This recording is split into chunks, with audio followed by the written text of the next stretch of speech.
Ladies and gentlemen, the President of the United States.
This demonstration will be going on for some time before the President talks.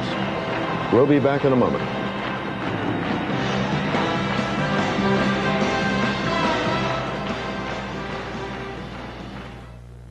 One Rolaids tablet isn't always enough for your acid indigestion. Watch this Tums demonstration.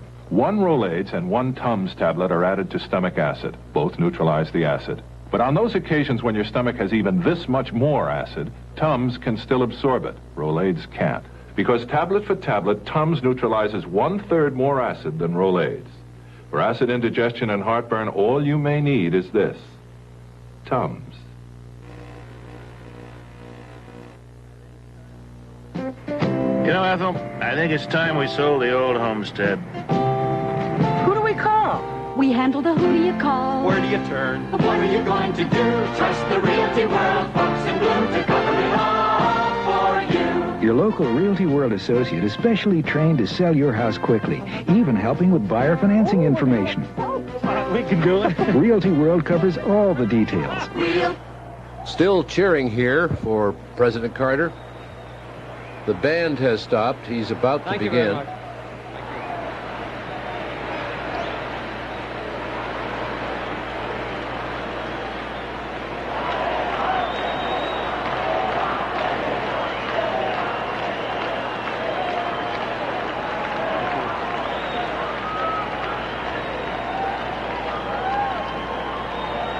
Thank you all very much.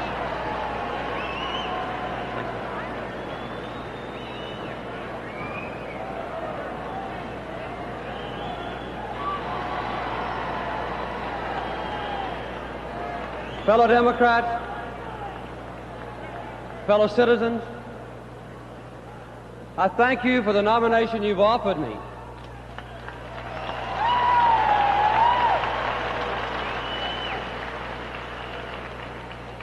And I especially thank you for choosing as my running mate the best partner any president ever had, Fritz Mondale.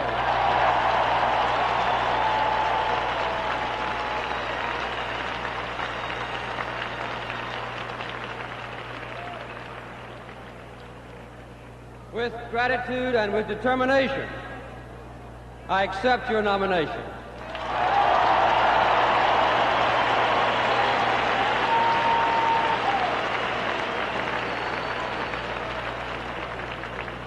And I am proud to run on the progressive and sound platform that you have hammered out at this convention.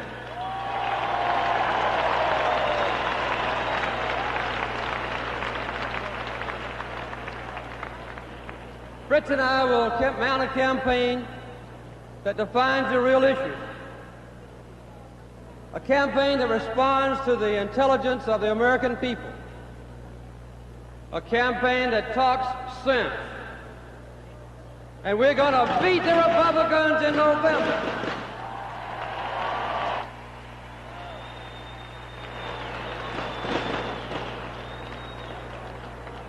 We'll win because we're the party of a great president who knew how to get reelected, Franklin Delano Roosevelt.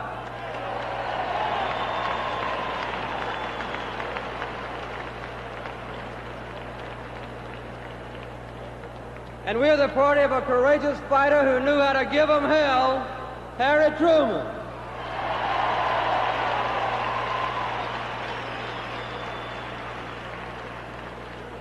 And as Truman said, he just told the truth and they thought it was hell.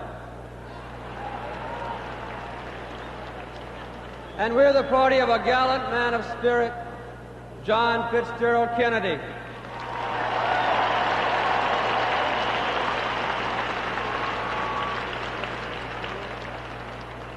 And we're the party of a great leader of compassion, Lyndon Baines Johnson.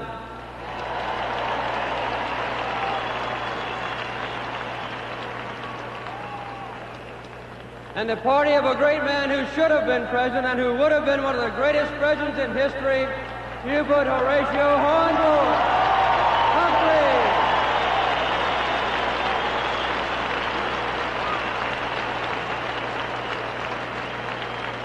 I have appreciated what this convention has said about Senator Humphrey. a great man who epitomized the spirit of the Democratic Party. And I would like to say that we're also the party of Governor Jerry Brown and Senator Edward Kennedy.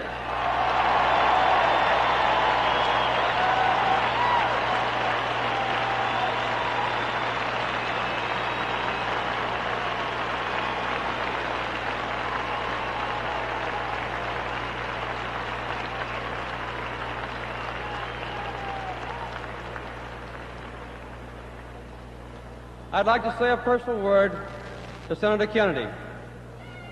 Ted, you're a tough competitor and a superb campaigner, and I can attest to that.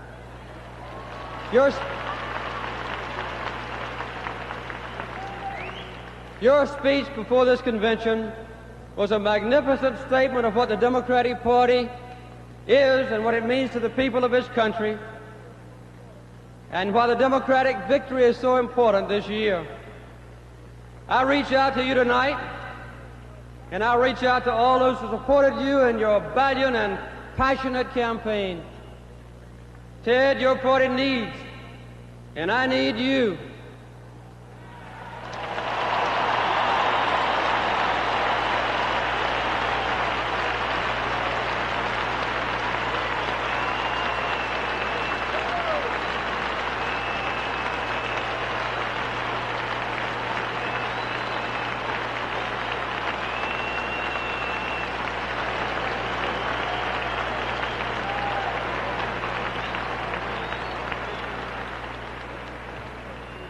And I need your idealism and your dedication working for us. There is no doubt that even greater service lies ahead of you. And we are grateful to you and to have your strong partnership now in a larger cause to which your own life has been dedicated. I thank you for your support. We'll make great partners this fall in whipping the Republicans.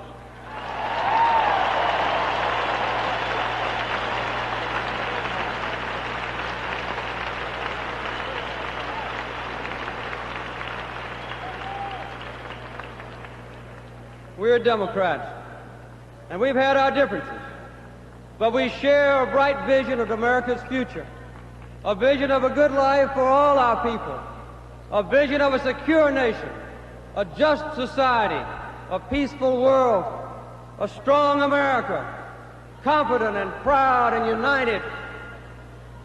And we have a memory of Franklin Roosevelt 40 years ago, when he said that there are times in our history when concern over our personal lives are overshadowed by our concern over what will happen to the country we have known. This is such a time.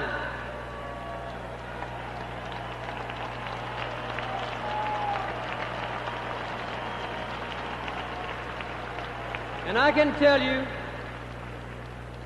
that the choice to be made this year can transform our own personal lives and the life of our country as well. During the last presidential campaign, I crisscrossed this country, and I listened to thousands and thousands of people, housewives and farmers, teachers and small business leaders, workers and students, the elderly and the poor, people of every race and every background and every walk of life. It was a powerful experience, a total immersion in the human reality of America. And I've now had another kind of total immersion, being President of the United States of America. Let me talk for a moment about what that job is like and what I've learned from it. I've learned that only the most complex and difficult tasks come before me in the Oval Office. No easy answers are found there because no easy questions come there. I've learned that for a president, experience is the best guide to the right decisions. I'm wiser tonight than I was 4 years ago.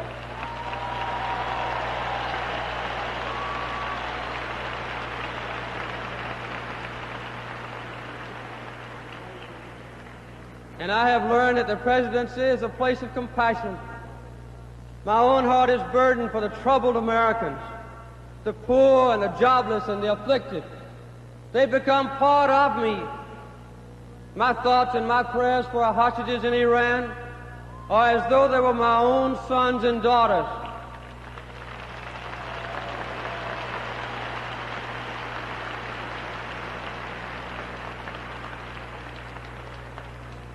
The life of every human being on earth can depend on the experience and judgment and vigilance of the person in the Oval Office. The President's power for building and his power for destruction are awesome. And the power is greatest exactly where the stakes are highest, in matters of war and peace. And I've learned something else. Something that I have come to see with extraordinary clarity. Above all, I must look ahead. Because the President of the United States is a steward of the nation's destiny. He must protect our children, and the children they will have, and the children of generations to follow. He must speak and act for them. That is his burden and his glory. And that is why our President cannot yield to the short-sighted demands, no matter how rich or powerful the special interests might be that make those demands.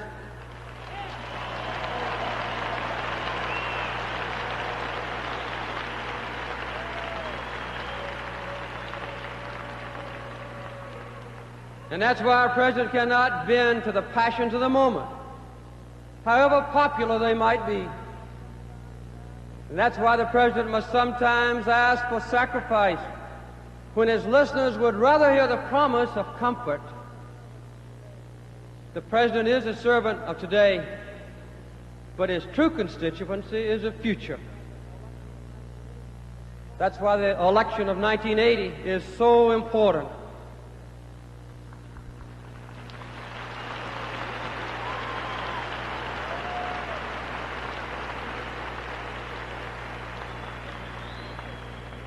Some have said it makes no difference who wins this election. They are wrong.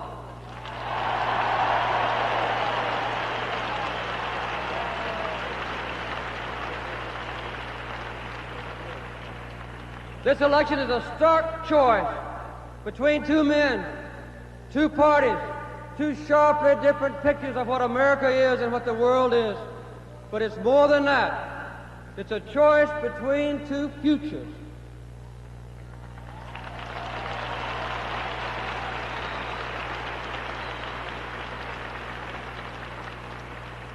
The year 2000 is just less than 20 years away. Just 4 presidential elections after this one. Children born this year will come of age in the 21st century. The time to shape the world of the year 2000 is now. The decisions of the next few years will set our course, perhaps an irreversible course. And the most important of all choices will be made by the American people at the polls less than 3 months from tonight.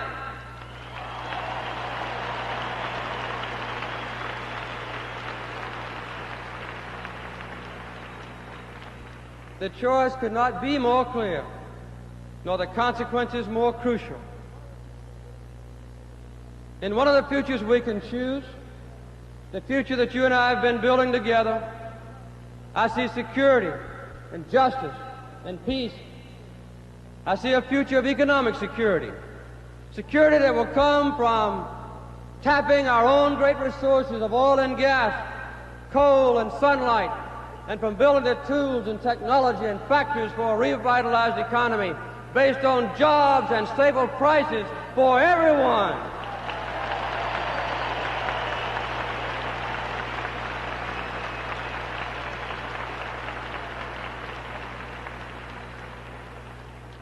And I see a future of justice, the justice of good jobs, decent health care, quality education, a full opportunity for all people, regardless of color or language or religion.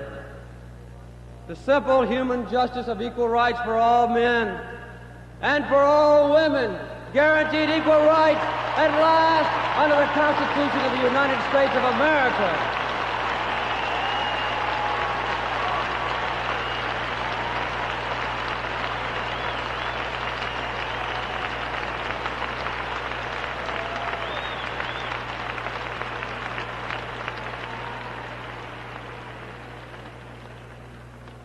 And I see a future of peace, a peace born of wisdom and based on the fairness toward all countries of the world, a peace guaranteed both by American military strength and by American moral strength as well.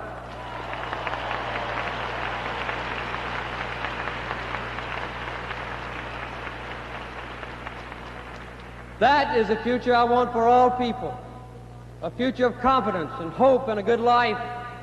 It's a future America must choose, and with your help and with your commitment, it is the future America will choose.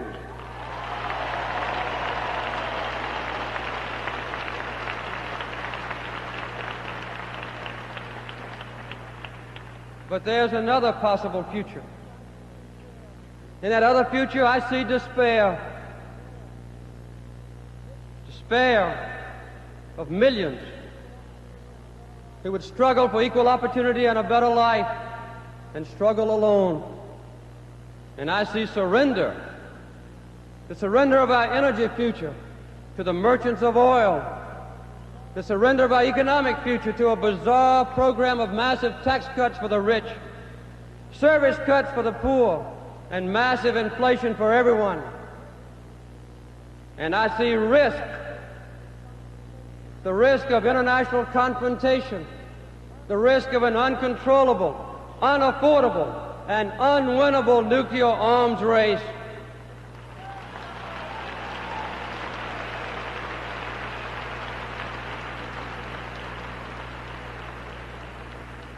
No one, Democrat or Republican either, consciously seeks such a future. And I do not claim that my opponent does, but I do question the disturbing commitments and policies already made by him and by those with him who have now captured control of the Republican Party.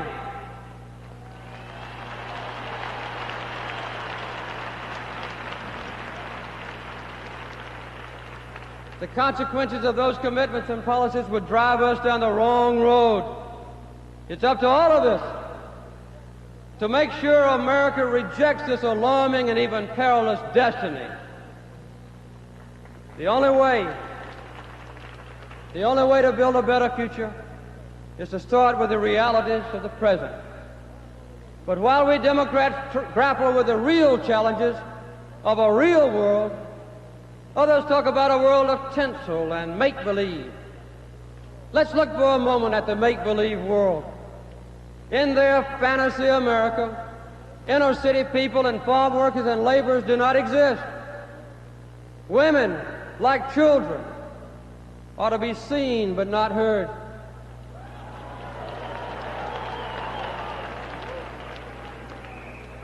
The problems of working women are simply ignored. The elderly do not need Medicare. The young do not need more help in getting a better education. Workers do not require the guarantee of a healthy and a safe place to work. In their fantasy world, all the complex global changes of the world since World War II have never happened. In their fantasy America, all problems have simple solutions. Simple and wrong.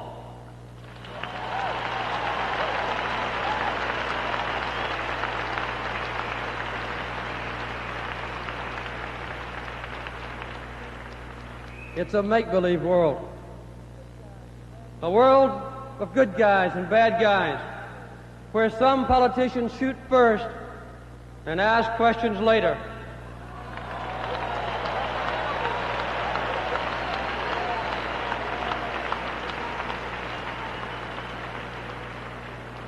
No hard choices, no sacrifice, no tough decisions.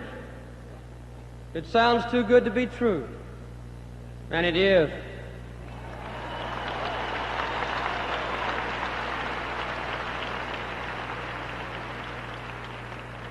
The path of fantasy leads to irresponsibility.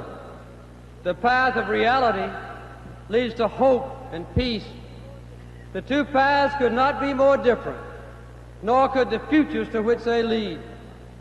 Let's take a hard look at the consequences of our choice. You and I have been working toward a more secure future by rebuilding our military strength, steadily, carefully, and responsibly. The Republicans talk about military strength, but they were in office for 8 out of the last 11 years. And in the face of a growing Soviet threat, they steadily cut real defense spending by more than a third.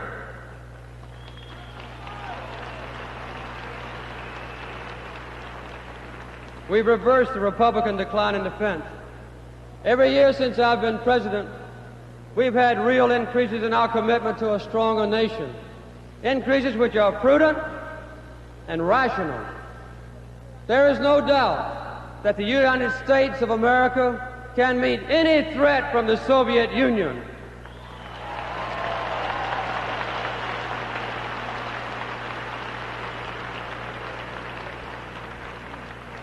Our modernized strategic forces, a revitalized NATO, the Trident submarine, the cruise missile, rapid deployment force, all these guarantee that we will never be second to any nation.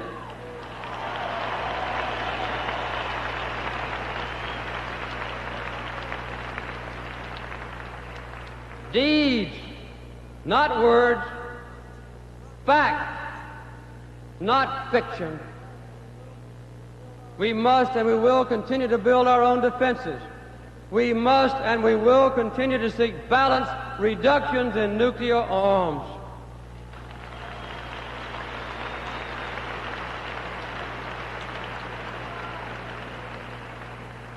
The new leaders of the Republican Party, in order to close the gap between their rhetoric and their record, have now promised to launch an all-out nuclear arms race. This would negate any further effort to negotiate a strategic arms limitation agreement. There can be no winners in such an arms race, and all the people of the earth can be the losers.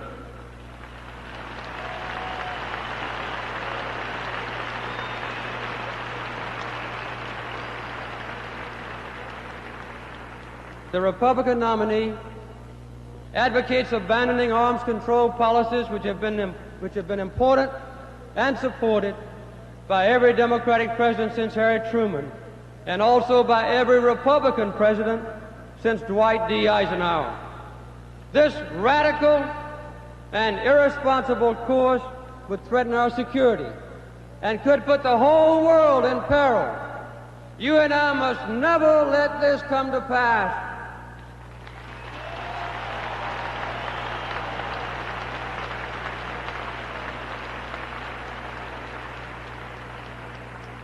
It's simple to call for a new arms race, but when armed aggression threatens world peace, though tough-sounding talk like that is not enough. A president must act responsibly. When Soviet troops invaded Afghanistan, we moved quickly to take action. I suspended some grain sales to the Soviet Union. I called for draft registration. We joined wholeheartedly with the Congress.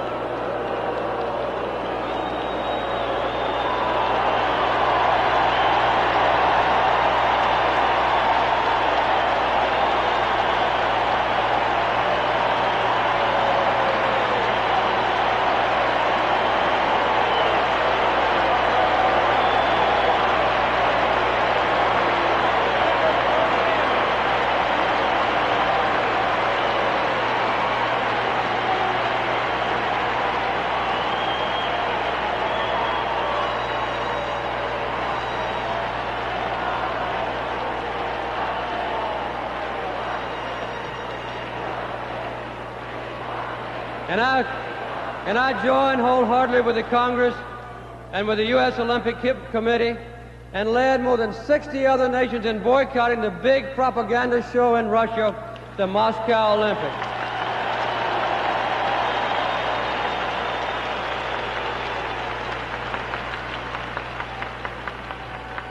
The Republican leader opposed two of these forceful but peaceful actions, and he waffled on the third.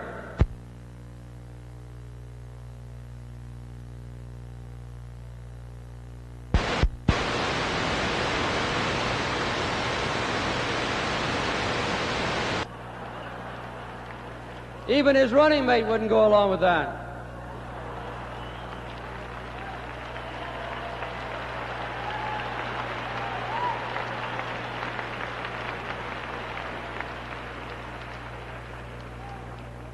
He doesn't seem to know what to do with the Russians. He's not sure if he wants to feed them, or play with them, or fight with them.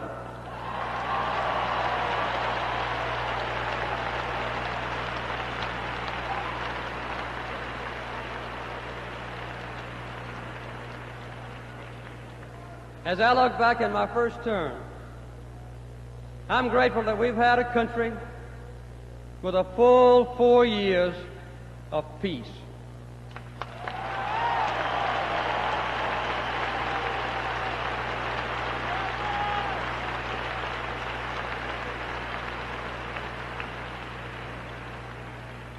And that's what we're going to have for the next 4 years, peace.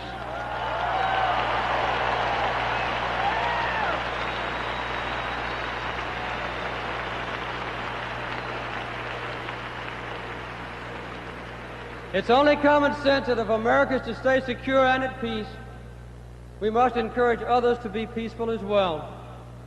As you know, we've helped in Zimbabwe, Rhodesia, where we stood firm for racial justice and democracy. And we have also helped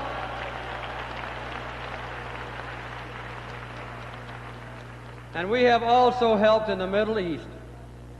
Some have criticized the Camp David Accords, and they've criticized some delays in the implementation of the Middle East Peace Treaty. Well, before I became president, there was no Camp David Accords, and there was no Middle East Peace Treaty.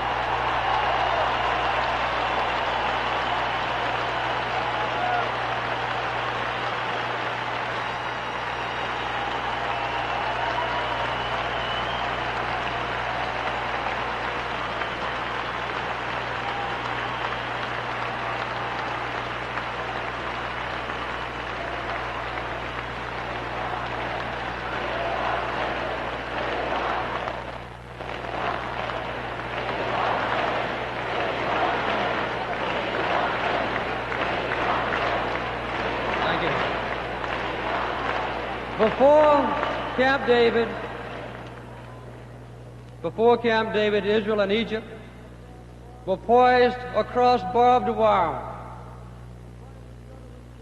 confronting each other with guns and tanks and planes. But afterward, they talked face to face with each other across a peace table. And they also communicated through their own ambassadors in Cairo and Tel Aviv. Now that's the kind of future we're offering, of peace to the Middle East, if the Democrats are reelected in the fall.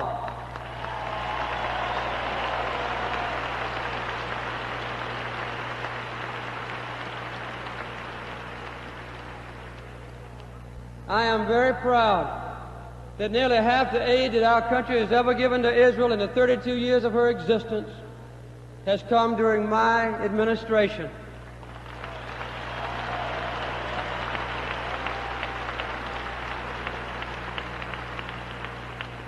Unlike our Republican predecessors, we have never stopped nor slowed that aid to Israel. And as long as I am president, we will never do so.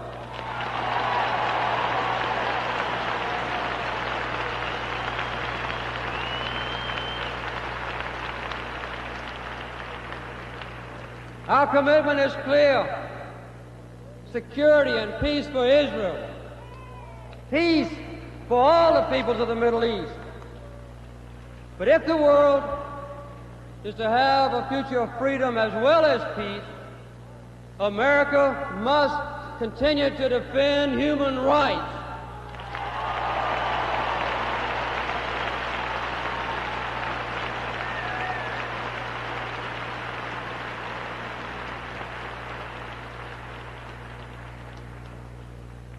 Now listen to this. The new Republican leaders oppose our human rights policy. They want to scrap it. They seem to think it's naive for America to stand up to freedom and for freedom and democracy. Just what do they think we should stand up for?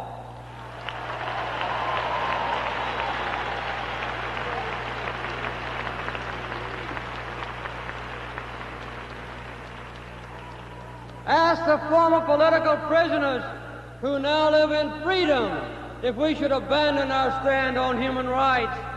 Ask the dissidents in the Soviet Union about our commitment to human rights. Ask the Hungarian Americans. Ask the Polish Americans. Listen to Pope John Paul II. Ask those who are suffering for the sake of justice and liberty around the world. Ask the millions who fled tyranny if America should stop speaking out for human principles. Ask the American people. I tell you that as long as I am president, we will hold high the banner of human rights, and you can depend on it.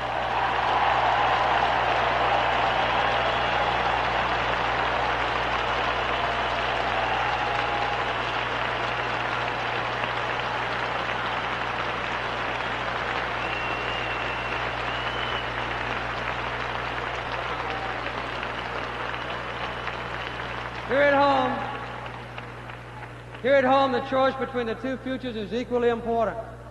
In the long run, nothing is more crucial to the future of America than energy. Nothing was so disastrously neglected in the past. Long after the 1973 Arab oil embargo, the Republicans in the White House had still done nothing to meet the threat to national security of our nation. Then, as now, their policy was dictated by the big oil companies.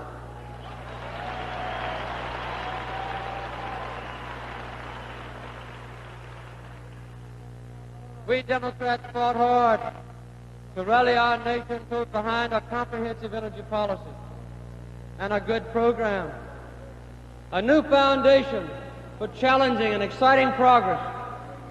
Now, after 3 years of struggle, we have that program.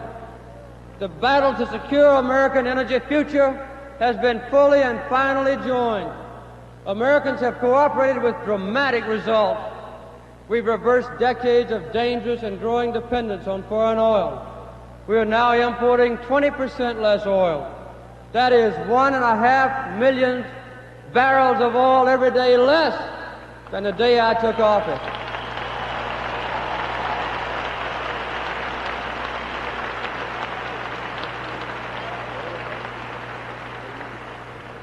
And with our new energy policy now in place, we can discover more, produce more, create more, and conserve more energy, and we will use American resources, American technology, and millions of American workers to do it with.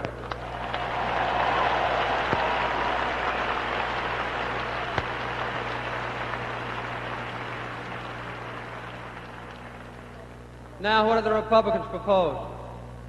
Basically, their energy program has two parts. The first part is to get rid of almost everything that we've done for the American public in the last 3 years.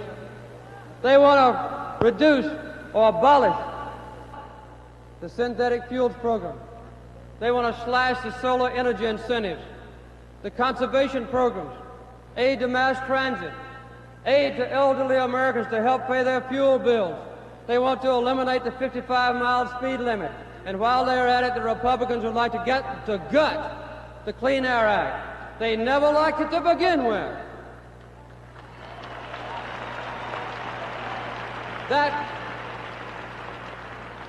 That's one part of the program.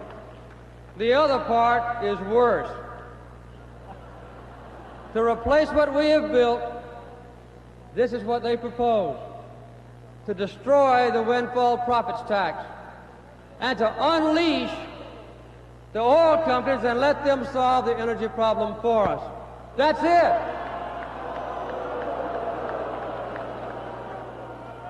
That's it. That's the whole program. There is no more. Can this nation accept such an outrageous program? No.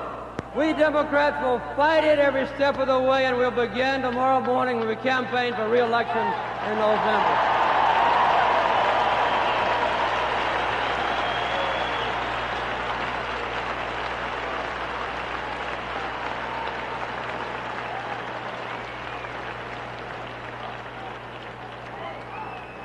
When I took office, I inherited a heavy load of serious economic problems besides energy. And we've met them all head on.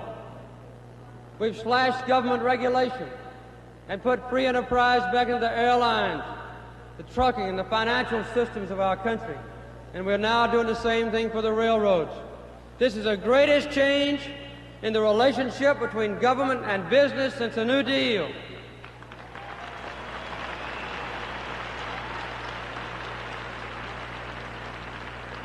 We've increased our exports dramatically. We've reversed the decline in the basic research and development. And we have created more than 8 million new jobs, the biggest increase in the history of our country.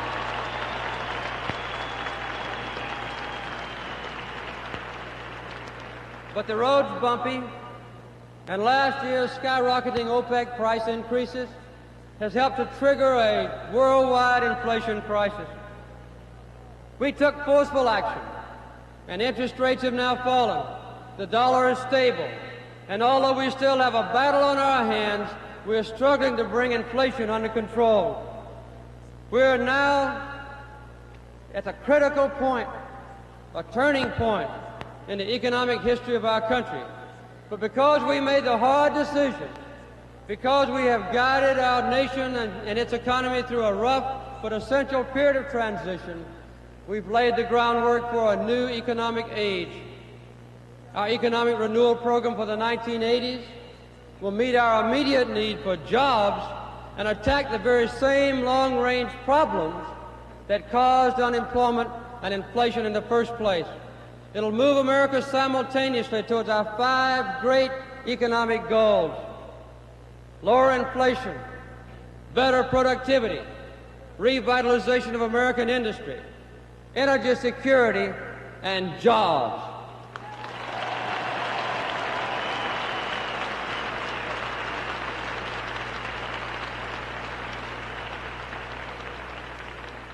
It's time to put all America back to work, but not in make work, in real work.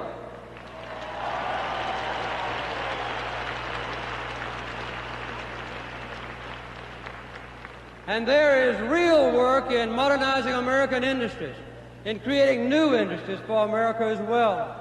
Here are just a few things we'll rebuild together and build together. New industries to turn our own coal and shale and farm products into fuel for our cars and trucks, and to turn the light of the sun into heat and electricity for our homes.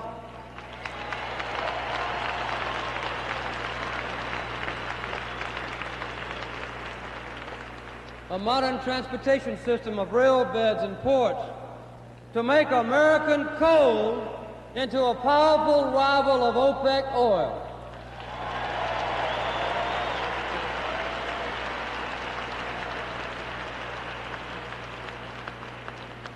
Industries that will provide the convenience of futuristic computer technology and communications to serve millions of American homes and offices and factories.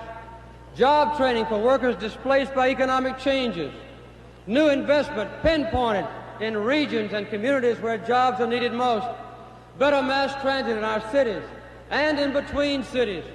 And a whole new generation of American jobs to make homes and vehicles and buildings that will house us and move us in comfort with a lot less energy.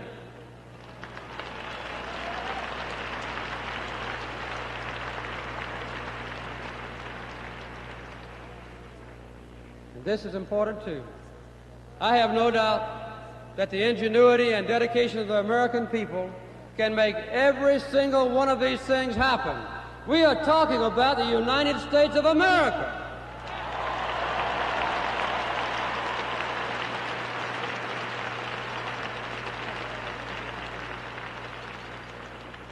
And those who count this country out as an economic superpower are going to find out just how wrong they are.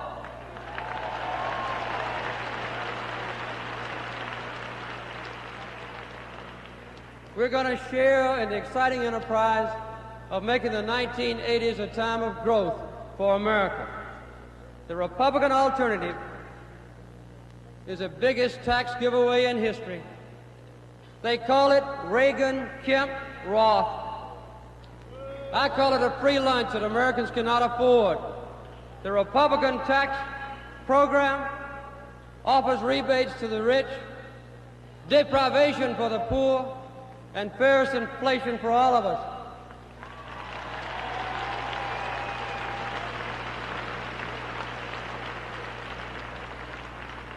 Their party's own vice presidential nominee said that Reagan-Kemp-Roth would result in an inflation rate of more than 30%.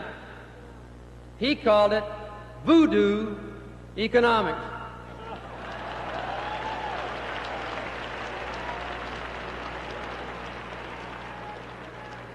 He suddenly changed his mind toward the end of the Republican convention, but he was right the first time.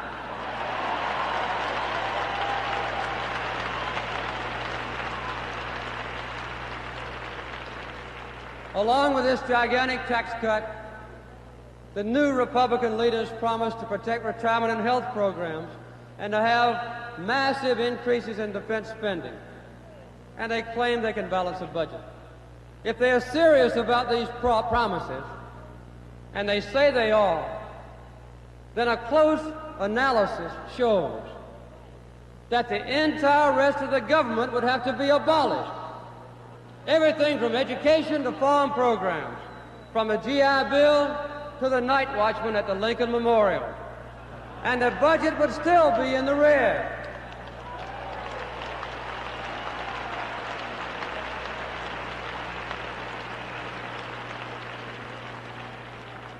The only alternative would be to build more printing presses to print cheap money.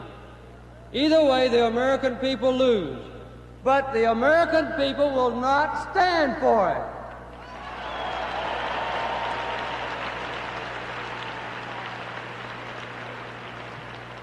The Democratic Party has always embodied the hope of our people for justice, opportunity, and a better life. And we've worked in every way possible to strengthen the American family, to encourage self-reliance, and to follow the Old Testament admonition, defend the poor and the fatherless, give justice to the afflicted and needy. We've struggled to assure that no child in America ever goes to bed hungry, that no elderly couple in America has to live in a substandard home, and that no young person in America is excluded from college because the family is poor.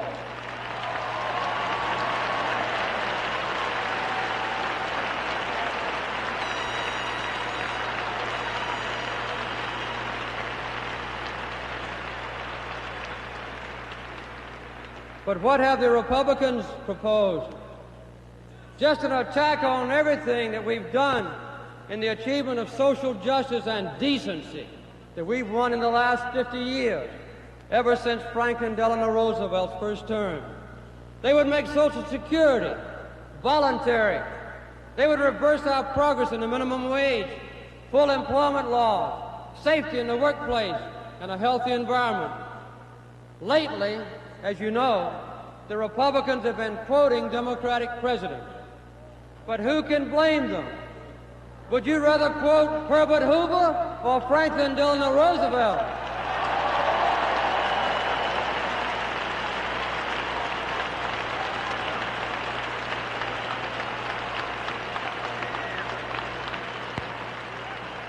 Would you rather quote Richard Nixon or John Fitzgerald Kennedy?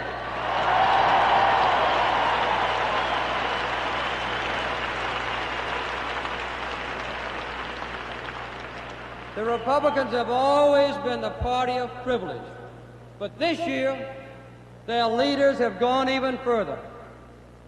In their platform, they have repudiated the best traditions of their own party. Where is the conscience of Lincoln in the party of Lincoln? What's become of their traditional Republican commitment to fiscal responsibility? What's happened to their commitment to a safe and sane arms control? Now, I don't claim perfection for the Democratic Party. I don't claim that every decision that we have made has been right or popular. Certainly they've not all been easy. But I will say this, we've been tested under fire. We've neither ducked nor hidden.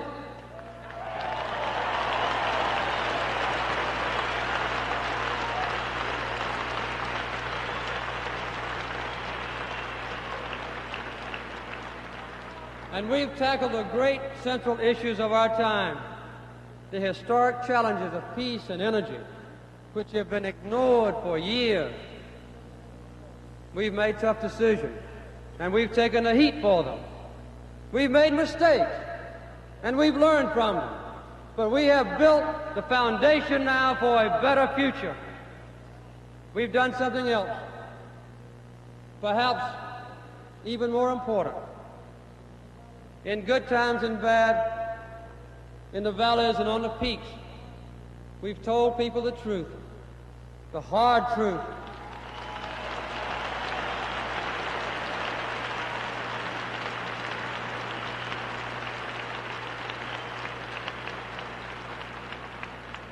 The truth that sometimes hurts. One truth that we Americans have learned is that our dream has been earned for progress and for peace.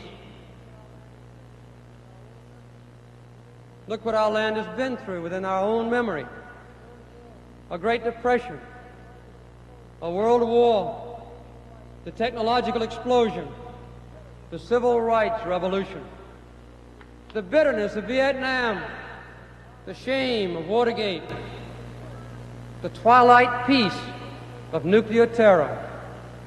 Through each of these momentous experiences, we've learned the hard way about the world and about ourselves.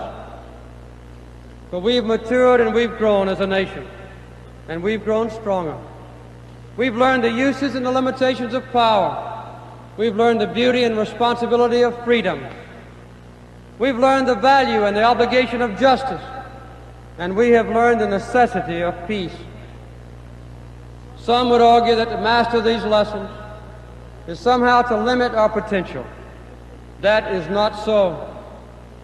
A nation which knows its true strengths, which sees its true challenges, which understands legitimate constraints, that nation, our nation, is far stronger than one which takes refuge in wishful thinking or nostalgia.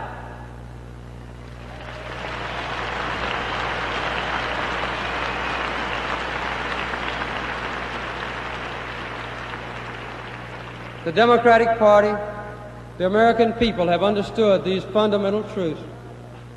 All of us can sympathize with the desire for easy answers. There's often a temptation to substitute idle dreams for hard reality. The new Republican leaders are hoping that our nation will succumb to that temptation this year. But they profoundly misunderstand and underestimate the character of the American people.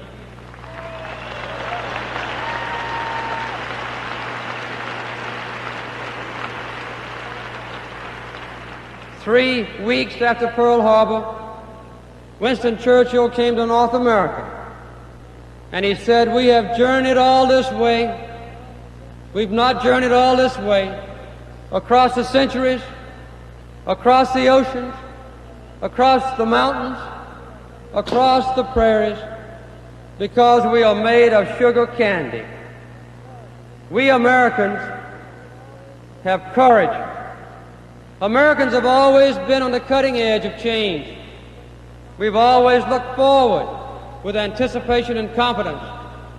I still want all the same thing that all of you want: a self-reliant neighborhoods, strong families, work for the able-bodied and good medical care for the sick, opportunity for our youth and dignity for our old. equal rights and justice for all people. I want teachers eager to explain what a civilization really is.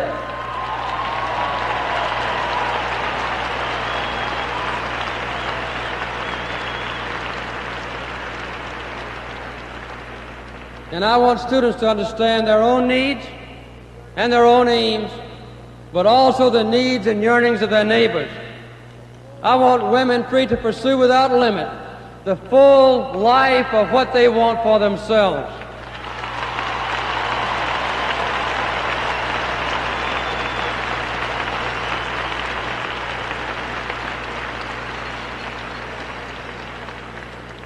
I want our farmers growing crops to feed our nation and the world, secure in the knowledge that the family farm will thrive and with a fair return on the good work they do for all of us. I want workers to see meaning in the labor they perform and work enough to guarantee a job for every worker in this country.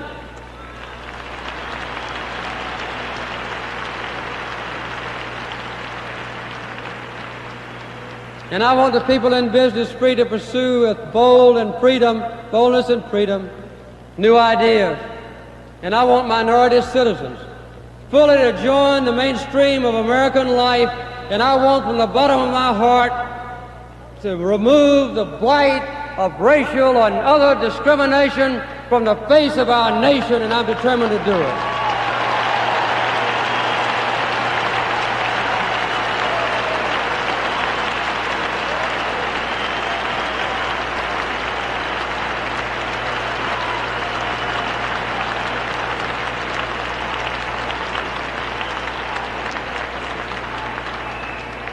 I need for all of you to join me in fulfilling that vision.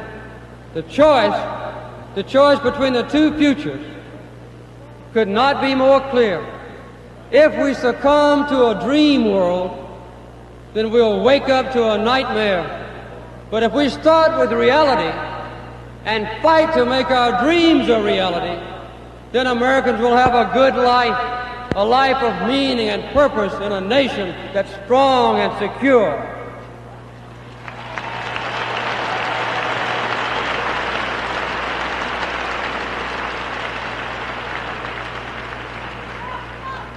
Above all, I want us to be what the founders of our nation meant us to become. The land of freedom, the land of peace, and the land of hope. Thank you very much.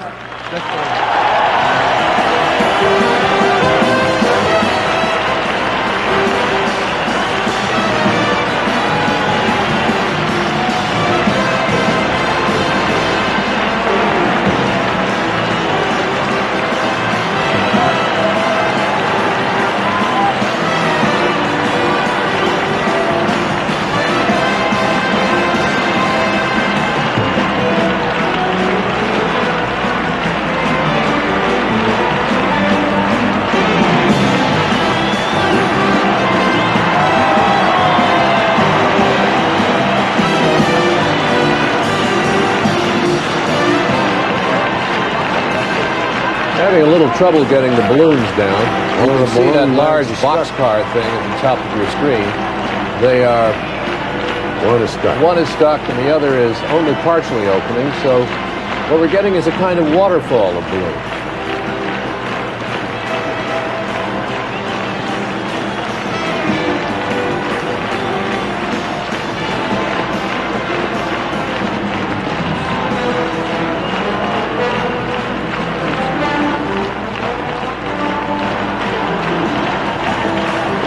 Pulling a rope from over there? Yeah.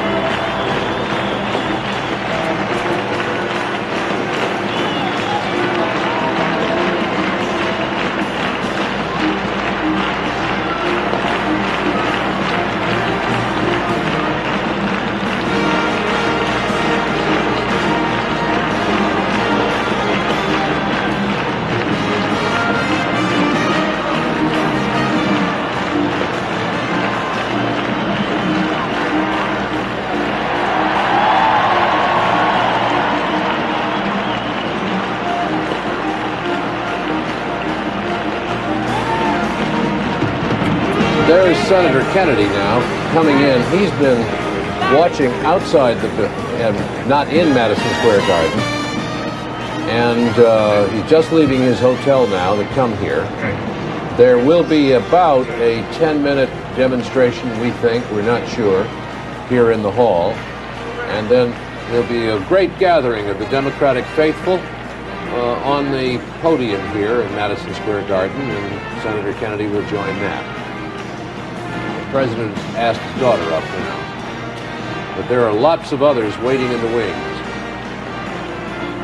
He's got about everybody above the rank of water commissioner in the Democratic Party gathered over to his right, waiting to come up on the rostrum. A scene which will be reminiscent of 4 years ago when they had a great number of prominent Democrats in this hall on the podium.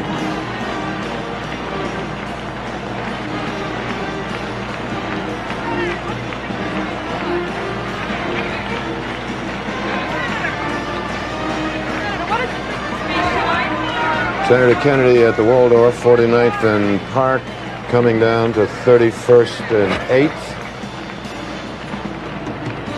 10 minutes maybe with a police escort. Now, members of the President's personal family there, his family, granddaughter.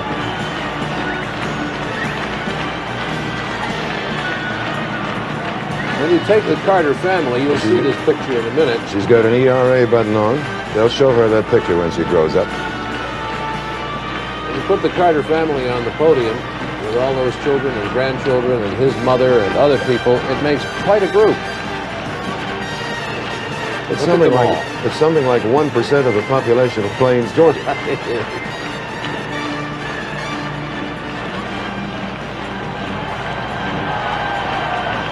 And to the left of your picture there was the Vice President and his family.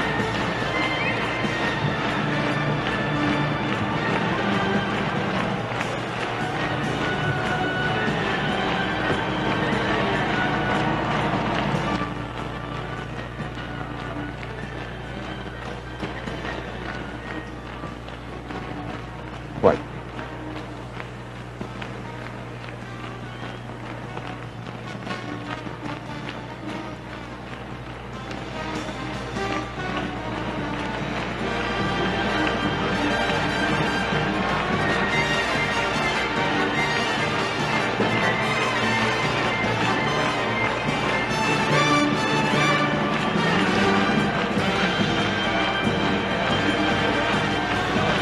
We deeply regret that one bag of balloons refuses to empty, so it's still hanging up there, and I think they've given up on it. We'll be back in a moment.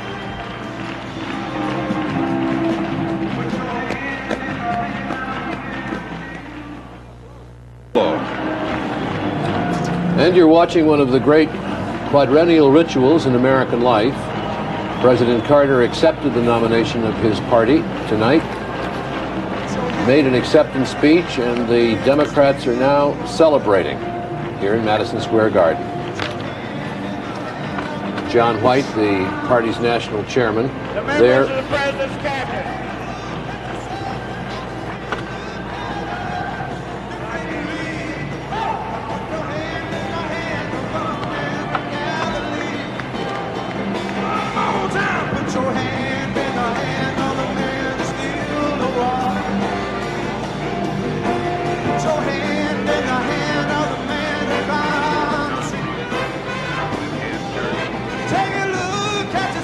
Tom Brokaw on the convention floor is talking with Hamilton Jordan, White House staff. Tom? And now the director of the president's re-election campaign, Hamilton Jordan, up here watching all this. Mr. Jordan, the president seemed to be saying tonight two things primarily. I've learned a lot, so give me a second chance. And if you think you're not happy with me, don't try Ronald Reagan. Is that a fair... I disagree with your assessment, Tom. I think the challenge of the president's speech tonight was to first differentiate the platforms and goals of this party from those of the Republican Party, which I think he did successfully. Secondly, the challenge was to paint a vision of what this country would be under 4 more years of Democratic leadership is contrasted under 4 more years of Governor Reagan, or 4 years of Governor Reagan. Based on the reaction of the crowd, I think he succeeded in both objectives. But there's no doubt about the fact that you're going to not look back very much in your own record, and what you're going to do is keep Ronald Reagan out in front of you as much as possible. We are certainly not apologetic for our record. The president said himself tonight we'd had some successes and some failures, and there's a lot left to do. But I think he put our record tonight into historical context and painted a realistic vision of this country's future under Democratic leadership. The Republican Party, its candidates, and its platform sidestepped all the tough issues that we face today in this country. The president addressed those issues in his speech tonight, and the American people are not naive. Those issues have to be joined in the next 4 years. You were quoted as saying in the paper the other day that we don't need Senator Kennedy, but we do need his people. That's not what I said. I was asked. But that was a quote, right? I was asked the hypothetical question: suppose Senator Kennedy did not support President Carter, could you unify the party? I said it would be much, much, much more difficult without his support, but it would not be impossible. Fortunately, that's not a problem for us tonight. We've had a warm endorsement from Senator Kennedy, and I anticipate that we'll have his enthusiastic support in November. Do you think you'll have him out on the stump for you? I certainly hope we will. It will be very important to our success and our party to have Senator Kennedy active in the fall campaign. I know you want to enjoy and relish this moment, Mr. Jordan, but let me ask you one maybe I shouldn't talk with you anymore. One more final question. One more question, Tom. What happens to the job that person who was going to release the balloons was going to get as a result of his faithful service here? He or she is not going to be in the cabinet the second 4 years of the Carter administration. Thank you very much, Hamilton Jordan, and now back to the booth. Well, there's one cabinet position down. Bob Strauss, the campaign manager for Mr. Carter, is introducing every senior Democrat in the hall. They are two. We just can't identify them all. Senator Danny of Hawaii.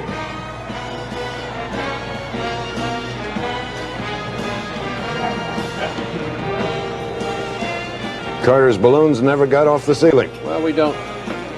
I think it's bad to focus on their tiny faults here this evening at Ford's triumph.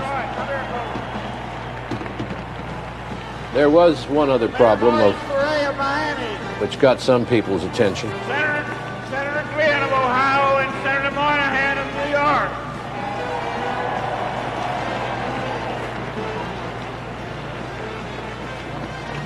Three things happened here this evening that were not in the plan.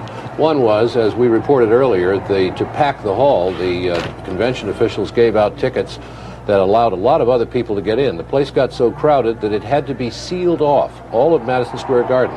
And other people with passes and some of the press couldn't get in. Problem one. Problem two, a demonstration outside in New York City by the Communist Workers' Party.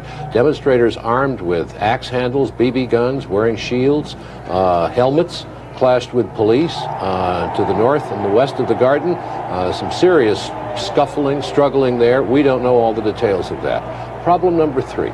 Here in the hall, after the president started to speak, there was a popping sound heard. Firecrackers going off inside a can smuggled into the hall by a young woman. She was taken out by Secret Service men. No one was hurt. The president paused momentarily and then went on with his speech. That's all that has happened, and now we're at the festivities point. Let's go back and have a look. Senator Kennedy should be coming in a few minutes. Everybody wants to have a look at him here. If he can find his way on that crowded podium. Attorney General Mark White of Texas. Governor Hughes of Maryland. Here's Kennedy's car outside the garden, coming into the park. Governor Ed King of Massachusetts. Governor King. Ramps there that bring cars up to the floor level. Busby of Georgia. Senator Jenny Grandoff of West Virginia. Senator Wendell Ford of Kentucky and Senator Lawton Chiles of Florida.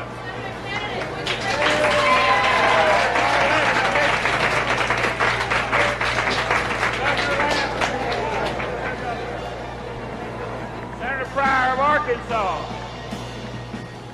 Governor Rockefeller of West Virginia. On the rostrum, Bob Strauss, President Carter's campaign director, is functioning as a sort of toastmaster or announcer. Where's Mayor Diane Feinstein? She was up here a minute ago. Mayor Feinstein. And we're still looking for the president. Congressman Perrin Mitchell, Maryland.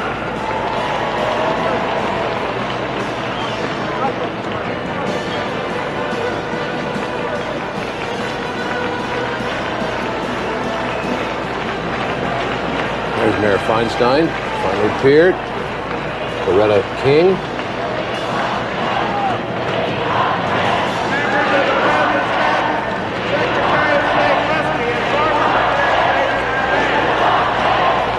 The crowd is now shouting, "We want Teddy," at least at our end of the hall. We want Teddy. Well, they're going to get him in about 2 minutes. And Bob Strauss said, "You'll get him if you'll be quiet."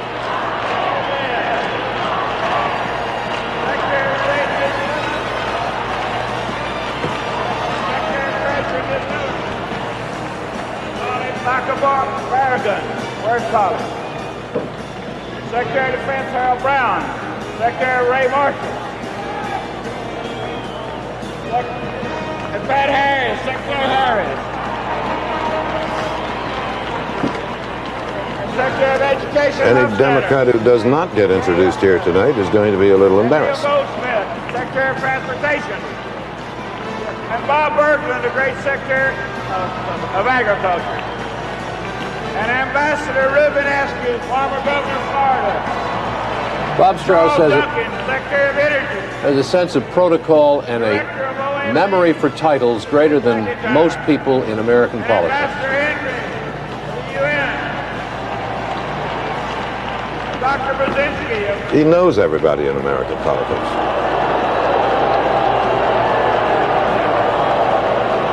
Secretary of Commerce, Neil Goldsmith.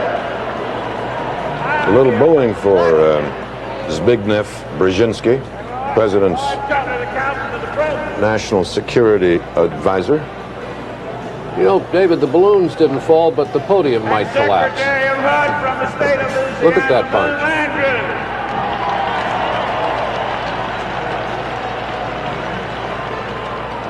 And Max Cleveland, head of the VA. Max.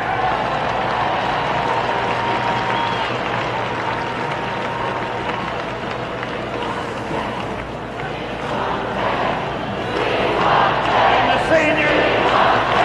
senior senator from the state of Massachusetts, Ted Kennedy. Well, he's in there somewhere.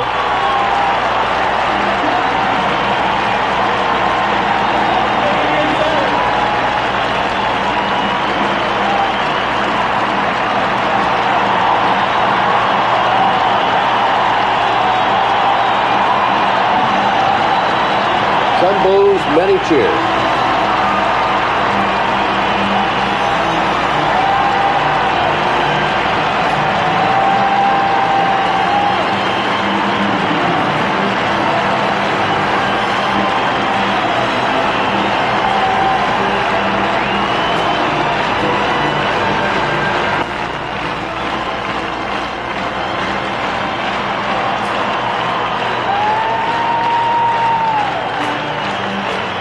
Well, I don't suppose it's useful to go into what thoughts may be in what people's minds up there tonight. You can guess for yourself what must be going through them.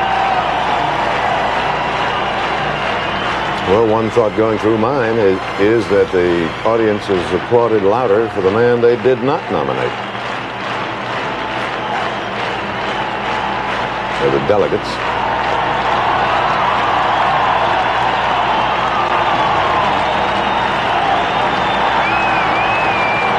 A lot of Carter Mondale signs are being waved, David. I think they're happy. Many of them are just happy to have him on their side.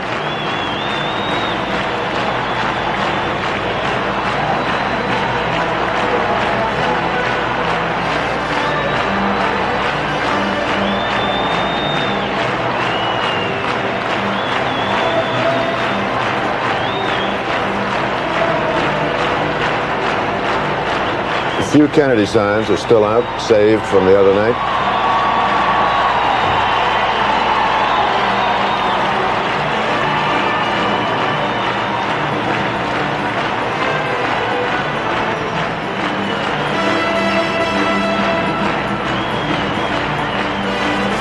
Interesting note that Bob Strauss was introducing all kinds of Democrats, and we could, from our perch up here, see them in the wings. The announcement stopped when Senator Kennedy arrived, and now I believe he's leaving.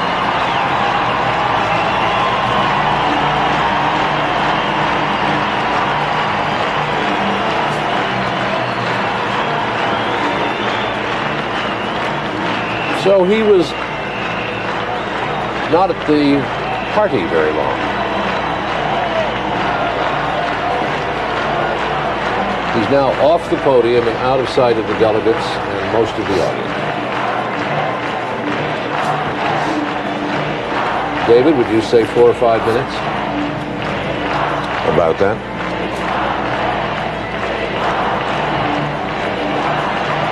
And some people in the crowd still shouting, "We want Ted, we want Ted." You know, this is slightly awkward.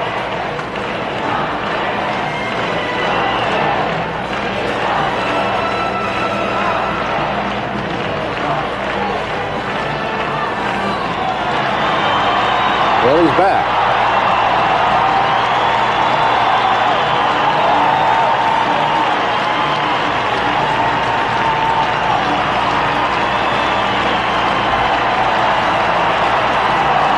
That's the picture.